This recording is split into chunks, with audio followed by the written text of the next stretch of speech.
तो चलिए सीधे रुख कर लेते हैं। इस वक्त जो मेहमान इस वक्त जुड़ चुके हैं, पहले उनसे आपका तारुफ करवा देते हैं। और मेरे साथ भारतीय जनता पार्टी के प्रवक्ता शुभेंदु शेखर अवस्थी जी जुड़ चुके हैं। विपिन शर्मा वरिष्ठ पत्रकार भी मेरे साथ जुड़े हुए हैं। निरंजन पोद्दार जी हैं, राजनीतिक विश्लेषक हैं। आप सभी लोगों का बहुत बहुत स्वागत। निरंजन पोद्दार जी बताइए सर, सीधा सवाल, आतिशी का पूर्व का काम कैसा रहा? क्योंकि पूर्व का काम अच्छा होगा तो हम आगे उम्मीद कर सकते हैं कि अच्छा करेंगी। अगर पूर्व में अच्छा नहीं था तब तो और ज्यादा उनके साथ होगा। हालांकि इस पर भी निगाह होगी कि कितने पोर्टफोलियोज वो एज ए मुख्यमंत्री अपने पास रखती हैं।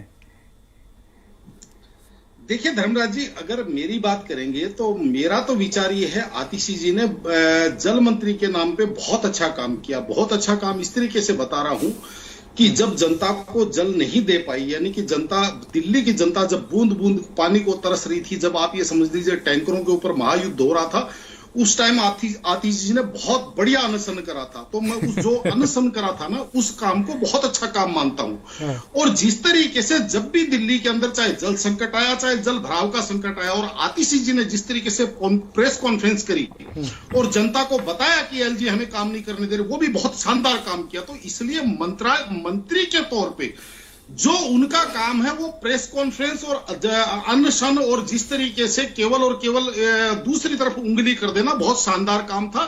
बाकी धरातल के ऊपर जनता के हित के अंदर क्या हुआ नहीं हुआ सारे लोग जानते हैं। क्योंकि इस बार जिस तरीके से भीषण गर्मियां पड़ी, और एक जल मंत्री के नाते आपने देखा होगा कि जिस तरीके से जल बोर्ड की पाइपलाइनें जगह जगह, आपके भी चैनल ने कई जगह से रिपोर्टिंग करी, और जिसके लिए मैंने उस समय भी आपको साधुवाद दिया था और आज भी आपको साधुवाद देता हूं, जब आपके संवाददाता जाकर के वहां पे लाखों लीटर जो नालों के अंदर पानी बह रहा था उसकी रिपोर्टिंग कर रहे थे। लेकिन दूसरी तरफ जो जल मंत्री का काम होना था कि उस पानी को रोक करके और जनता के गले में और जनता के घरों के अंदर पानी होना चाहिए था, उसकी जगह वो वहां पे अनशन में लग गई थी। तो पहली बात। दूसरी बात कि रही बात मुख्यमंत्री के तौर पे, तो मुझे आज तक एक चीज समझ में नहीं आई कि पिछले 10 वर्षों से जब अरविंद केजरीवाल जी जो मुख्यमंत्री थे, जब उनको एलजी ने और केंद्र सरकार ने, बीजेपी ने उनको जब दिल्ली का काम नहीं करने दिया, उनके पास सारे अधिकार छीन लिए।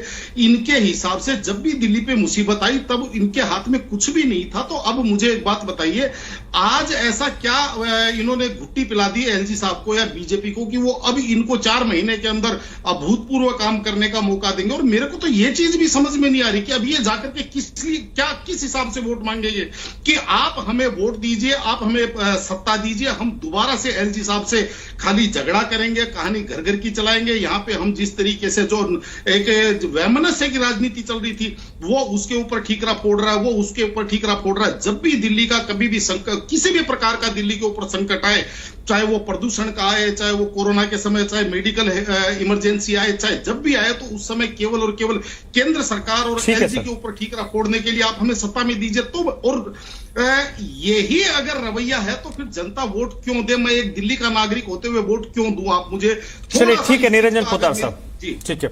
निरंजन जी, क्या आपको लगता है, जो एक सवाल मैंने थोड़ी देर पहले छोड़ा था, कि भारतीय जनता पार्टी इस मुद्दे को मूव करेगी कि भाई अगर आम आदमी पार्टी को आपने वोट दे दिया तो फिर ये अगले कि 2029 तक तो मोदी कहीं जा नहीं रहे, तो फिर आप अगर इनको जितवा भी दोगे तो फिर ये वही बात काम करेंगे कि हर चीज में एलजी नहीं करने दे रहे, अधिकारियों की वजह से नहीं हो रहा, अधिकारी हमारी सुन नहीं रहे।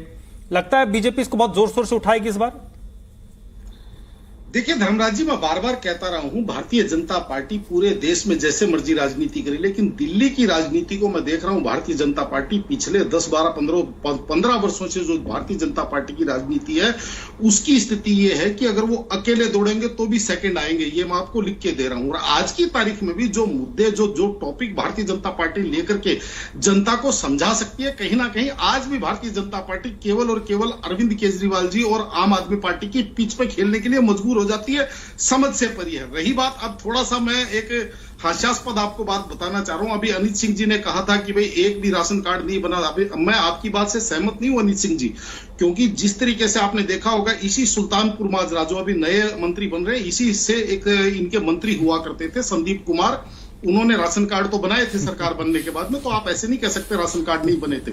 और दूसरी बात, जिस तरीके से बार बार धर्मराज जी एक सवाल उठ रहा है, मैं बस 30 सेकंड में खत्म कर दूंगा कि जो शिक्षा और स्वास्थ्य की बात कर रहे हैं, मैं तो इनसे चैलेंज के साथ पूछ रहा हूं कि आपके 61 तो विधायक, आपके 6-6, 7-7 मंत्री, आपके मुख्यमंत्री, उप मुख्यमंत्री, आपके सचिवालय के जितने जितने ग्रेड 1 और ग्रेड 2 के अधिकारी हैं, उनमें से मुझे 5 लोगों की लिस्ट दे दीजिए जो सरकारी स्कूलों में अपने बच्चे पढ़ा रहे हो और सरकारी अस्पतालों में अपने और अपने परिवार का इलाज करवा रहे हो। जब आपके अपने, और चाहे आप अपने संगठन के जो बड़े पदाधिकारी हैं उनमें से भी नाम दे दीजिए। जब आप मुझे एक बात बताइए, इतनी विश्व स्तरीय सुविधाएं अगर स्वास्थ्य के क्षेत्र में आपने कर दी, तो फिर आपको सरकारी हॉस्पिटल में भर्ती होने से दिक्कत क्या है? फिर क्यों लाखों रुपए का बिल देते हैं प्राइवेट हॉस्पिटल में भर्ती होने के बाद में? और रही बात शिक्षा की, तो शिक्षा में भी आप केवल 5 अधिकारियों का, मंत्रियों का या मुख्यमंत्री का, उप मुख्यमंत्री के बच्चों का नाम बता दीजिए जिनके बच्चे सरकारी स्कूलों में जा रहे हो। मतलब केवल और केवल। और दूसरी बात, शिक्षा की बात करें, आपने स्कूल कैसे बना दिए? एक बार मुझे 10वीं का और 12वीं का बोर्ड के रिजल्ट बता दीजिए, क्या रिजल्ट है? और दिल्ली के रिजल्ट जो है वो इंडिया लेवल पे कौन से नंबर पे? रही बात, सबसे बड़ी बात धर्मराज जी, स्पष्ट शब्दों में एक ही चीज सुनना चाहता हूं कि आपको एलजी ने काम करने दिया या नहीं करने दिया? अगर नहीं करने दिया तो आप आगे कैसे कर पाएंगे? और अगर आपको करने दिया तो आपने 5 वर्ष जनता को इस चीज को लेकर के क्यों बहकाया? क्यों जनता का आपने? चलिए आप, ठीक है निरंजन पोद्दार जी, ठीक है निरंजन जी, जल्दी 10 सेकंड सर। देखिए धर्मराज जी, मेरा तो एक ही मानना है कि जब आप 4.5 वर्ष लड़ाई करते हैं और आखिर के 6 महीने कहते हैं कि हमने बहुत अभूतपूर्व काम कर दिया, मेरे को तो आज तक ये समझ में नहीं आया कि आपको काम करने दिया गया है या नहीं करने दिया। चलिए सर, इसी नोट पे हमें खत्म करना होगा, समय की बहुत पाबंदी है, समय बिल्कुल नहीं है। बहुत बहुत शुक्रिया आप सभी लोगों का, अनमोल पवार जी, शुभेंदु जी, डॉक्टर अनित सिंह, विपिन शर्मा, निरंजन पोद्दार जी, आप लोग इस चर्चा में जुड़े। आज की बहस में बस इतना ही।